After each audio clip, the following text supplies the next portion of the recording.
Hello friends, my YouTube channel defence classes पे आपका स्वागत है। जैसा कि मैंने आपको बोला था कि मैं P5 फॉर्म भर के आपको प्रोवाइड करवा दूंगा। तो P5 फॉर्म मैंने भर लिया। अब मैं आपको इसमें बताता हूँ कि कैसे कैसे क्या बनना है। आप इसको देख के भर भी सकते हो। ये आपको टेलीग्राम चैनल में मिल जाएगा। मैं इसे थोड़ी देर बाद अपलोड कर दूंगा। चलिए इस वीडियो को शुरू करते हैं। अब मैं P5 फॉर्म जैसे आपको दिख रहा होगा स्क्रीन पे, मैं सबसे पहले शुरू करता हूँ। तो अगर आपका जो ग्रुप है एक्स एंड वाई, उस पर टिक कर दीजिएगा। यहाँ पर रोल नंबर आ जाएंगे। इस तरह आप रोल नंबर भर सकते हो। नेम आ जाएगा आपका, यहाँ नेम भर सकते हो। जैसे मैंने नरपत सिंह राजा नाम भर रखा है। फादर्स नेम आ जाएगा आपका। यहाँ पर डेट ऑफ बर्थ इस क्राइटेरिया में आएगा DDMMY, ये देख सकते हो आप। और प्लेस ऑफ बर्थ आ जाएगा जहाँ पे आपका जन्म हुआ है, और बर्थ स्टेट डिस्ट्रिक्ट आ जाएगा। और रिलीजन आ जाएगा, आपका धर्म आ जाएगा। SC ST अगर है तो भरना है, वरना आपको खाली छोड़ना है। ठीक है, यहाँ पे खाली छोड़ना है, कुछ नहीं करना आपको। अनमेरिड मेरिड है तो अनमेरिड भरना है। मदर टंग हिंदी है तो आपको हिंदी बननी है। यहाँ पे नेशनलिटी की बात की जाए तो यहाँ पे इंडियन है तो इंडियन ही भरोगे। बाकी नेपालीज है तो नेपालीज भी भर सकते हो। आइडेंटिफिकेशन मार्क्स ये भरने हैं, ठीक है। और यदि किसी को आइडेंटिफिकेशन मार्क्स पता नहीं है तो दूसरे भी भर सकते हो या खाली भी छोड़ सकते हो, कोई दिक्कत नहीं, क्योंकि ये तो मेल पे भेजना है। बाकी आपको ये लेके भी जाना है, ठीक है। अब मैं हाउस नाम की बात करता हूँ, तो हाउस नंबर की बात करता हूँ मैं। तो हाउस नंबर में अगर आपके पास है तो हाउस नंबर प्रोवाइड करा दीजिएगा। बाकी अगर नाम है तो बिल्कुल आ जाओ। तो हाउस अगर नहीं है तो बिल्कुल खाली छोड़ सकते हो, ठीक है। स्ट्रीट अगर आपको है तो डाल सकते हो, बाकी कोई ना खाली छोड़ सकते हो। तहसील आपको पता होगी। विलेज और जो थाना है, पोस्ट ऑफिस है, स्टेट है, डिस्ट्रिक्ट है, आपको भरना है। पिन कोड आपको लगाना है। और नियरेस्ट रेलवे स्टेशन जो है आपका, वो लिखना ही है यहाँ पे। और ये IDG मैंने वहाँ पे वेयर इज़ माई ट्रेन है ना, ऐप है ना, वहाँ पे डालोगे अपना रेलवे स्टेशन तो उसमें कोड आ जाएगा उसका। अगर जो स्टेशन आपका होगा ना, उसके कोड आ जाएगा ये को। तो ये कोड वहाँ पे है, तो यहाँ पे ये भी लिख सकते हो ताकि इजीली उनको सर्च करने में आसानी होगी। और ये कितनी किलोमीटर दूर है तो वो भी आपको भरना है। इसमें मैंने भर दिया, मेरे को पता है कि 15 किलोमीटर है। आपको भी पता होगा अपना रेलवे स्टेशन कितनी दूर है।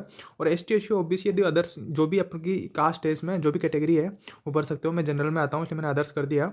अब पैन नंबर, जैसे पैन नंबर यहाँ पे दिख रहे होंगे, यहाँ पे आपको ये दिख रहे होंगे। मैं इसको थोड़ा सा डार्क कर देता हूँ ताकि कोई प्रॉब्लम नहीं हो। मतलब पेन नंबर आपको दिख रहे होंगे, पेन नंबर यहाँ पे आपको लगाना है। और बैंक अकाउंट नंबर यहाँ पे लिखने हैं आपको। बैंक ब्रांच एड्रेस, जैसे मैं इसको हटा देता हूँ, चलो एक बार आपको पता चल जाएगा।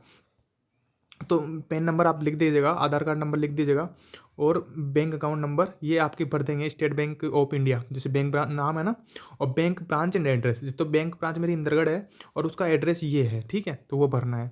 IFSC कोड आपको नेट पे भी मिल जाएगा, पासबुक में मिल जाएगा, बैंक की पासबुक में भी, ठीक है। अब उसके बाद MICR कोड भी आपको पासबुक में मिल जाएगा। और कैंसिल एंड चेक नंबर नहीं है तो इसको खाली छोड़ना है। बैंक पासबुक यस है तो यस करना है, नो नहीं है तो नो करना है। ATM कार्ड यस या नो कर सकते हो। मेरे पास है तो मैंने यस कर दिया। चेक बुक मेरे पास नहीं है तो मैंने नो कर दिया। अब मैं एक बार एक डाउट और क्लियर कर दूँ, जिसके पास पेन नंबर नहीं है ना, तो ज़रूरी नहीं है वो उसको लिखना ही है, ठीक है। उसको नहीं लिखना है, इसको खाली छोड़ के ऐसे इसके मतलब PDF बना के ऐसे भेजना, मैं बता दूंगा कैसे भेजना है। बाकी जिसके पास जो नहीं है डॉक्यूमेंट, वो यहाँ पे कोई नहीं भरेगा। जैसे मान लो किसी के पास अकाउंट नंबर नहीं है तो अकाउंट नंबर वो नहीं भरेगा, चाहे पेन नंबर भी नहीं भरेगा। तो पासबुक नहीं है या ATM नहीं है तो भी नहीं भरेगा, ठीक है। तो अभी मैं और बता दूंगा आपको ये कैसे भेजना है, कि अगर पूरी डिटेल्स फिल ही नहीं होगी तो कैसे भेजना है, मैं बता दूंगा आपको अभी। और जो फैमिली डिटेल्स है ना, इसमें इसमें एक ही सावधानी ये रखना, आपको इसमें नहीं भरना है। लेकिन नहीं भरना है इसका मतलब ये नहीं है कि आप उसको यूँ नील कर दो, ऐसे करते ना नील, ऐसे नहीं करना, ठीक है। मतलब बिल्कुल अगर नहीं भर मगर आपके पास डिटेल्स नहीं है तो आपको बिल्कुल खाली छोड़ना है, ब्लैंक छोड़ना है ना, भरना ये ऐसे नहीं, क्रॉस व्रॉस नहीं करने, ठीक है। इस चीज़ का याद रखना आप, ठीक है। और बाद में रिलेशन में अगर जो माता पिता है उनका नाम लिखना है, जैसे मैंने लिख रखा है। बाकी जो भी आपकी सिस्टर भी वो भी लिखना है नाम, डेट ऑफ बर्थ लिखना है। और उनका बर्थ प्लेस, मम्मी का बर्थ प्लेस आप अपना गाँव मत कर देना, ठीक है, क्योंकि उनका बर्थ प्लेस थोड़ा अलग है। आपको समझदार हो इतना तो। और जो ऑक्यूपेशन वो आपको लिखना ही है। और बाकी जो नेक्स्ट ऑफ किन डिटेल्स है ना, इसमें मैंने जो मतलब परिजन जो परिचित मतलब बिल्कुल रिलेटिव है, तो नेक्स्ट ऑफ किन तो मैंने पापा का नाम लिखा है, तेजराज सिंह फादर। और हाउस नंबर आप अगर है तो लिख देना। बाकी तो एड्रेस आपको लिखना ही है पहले की तरह, इसमें जैसे दे रखा है। अब मैं बात करता हूँ एजुकेशन डिटेल्स की।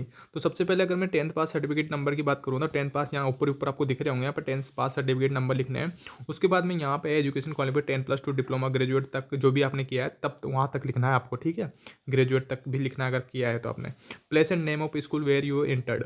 तो मैंने पहले से लेकर 10वीं तक मैंने एक स्कूल पास की है। अब किसी ने यदि 2 स्कूल भी पास किया ना तो दोनों का अलग अलग नाम लिख सकता है। मान ली 1 से 5 तक, 5 से 10 तक अलग अलग स्कूल का नाम लिख सकता है यहाँ पे, ठीक है। 4 कॉलम है यहाँ पे। और और डेट ऑफ एडमिशन, अभी कोई फिक्स डेट नहीं है कि एक साथ, लेकिन सन फिक्स होने चाहिए, ठीक है। सन आपको मैच होने चाहिए कि सन आपने इतने से इतने तक 10th पास की है, आप जोड़ लेना 10th 2016 में पास किए तो फर्स्ट कहाँ से की होगी आप जोड़ लेना, मैंने वैसे किया था। बाकी डेट का कोई इशू नहीं है, सन का थोड़ा सही होना चाहिए।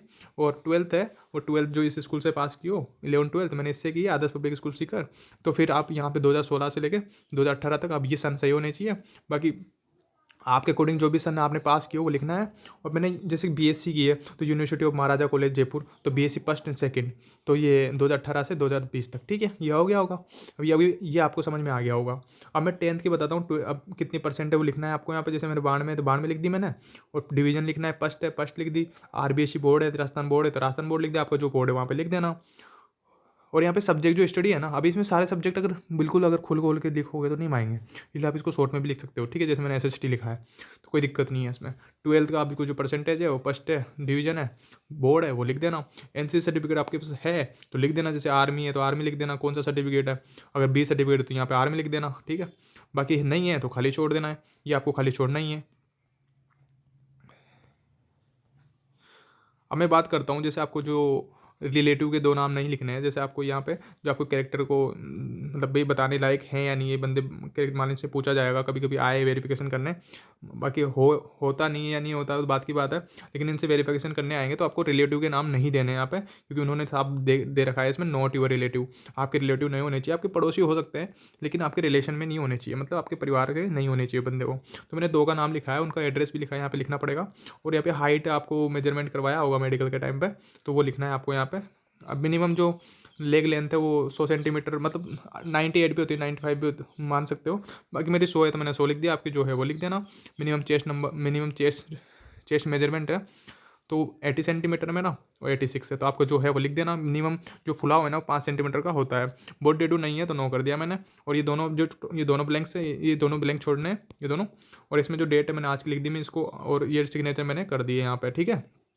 अब मैं एक बात बता दूं, ये अब इसको भेजोगे कैसे, स्कैन करना जरूरी नहीं है, आप स्कैन करके भी भेज सकते हो। बाकी इसको पीडीएफ फॉर्म में करके, जैसे मैंने यहाँ पे पीडीएफ बना लिया है, पीडीएफ फॉर्म में करके आप जो अपने एएससी पे भेजना है। आपकी एएससी की मेल आईडी में बताता हूँ आपको। अब आपको यहाँ पे ये फुल जो 15 एएससी है इनकी सबकी ईमेल आईडी दिख रही होगी, ये सबकी ईमेल आईडी, अगर फर्स्ट एएससी, सेकंड एएससी से third ASC, fourth ASC, 15 ASC तक ईमेल आईडी है, तो इस मेल पे आपको पीडीएफ फॉर्म में वो भेजना है, ठीक है।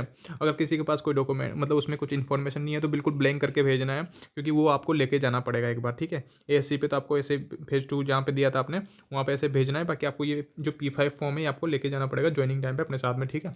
तो आपको समझ में आ गया होगा यहाँ पे कि जो अपनी एएससी लगती है आपकी, वहाँ पे इसको पीडीएफ फॉर्म में भेजना है। जरूरी नहीं है कि मित्र की दुकान पे जाए, आप कंप्यूटर की दुकान पे जाओ वहाँ पे इसको स्कैन करवाना जरूरी हो, ऐसा कोई ज़रूरी नहीं है, ठीक है। पीडीएफ फॉर्म में आप करके उसको डायरेक्ट मेल पे भेज सकते हो, और 30 जनवरी तक आपको ये भेजना है। और केवल P5 फॉर्म ही भेजना है, फिर बता दूँ मैं आपको, केवल P5 फॉर्म ही भेजना है। कोविड-19 अंडरटेकिंग और कंसेंट फॉर्म वगैरह ये नहीं भेजने हैं। बाकी दिल्ली एनसीआर वालों को लिए बता चुका मैं, दिल्ली एनसीआर वालों को वो 3 चीज़ें भेजनी है। जो दिल्ली से संबंधित एरिया है ना, जो कहीं से भी फेज 2 दिया हो उन्होंने, दिल्ली से संबंधित एरिया वाले कहीं से भी फेज 2, जरूरी नहीं दिल्ली से दिया हो, अंबाला से भी दिया हो, कहीं से भी दिया हो, दिल्ली के संबंधित एरिया क्षेत्र वालों ने, तो उनको भी 3 डॉक्यूमेंट भेजने हैं।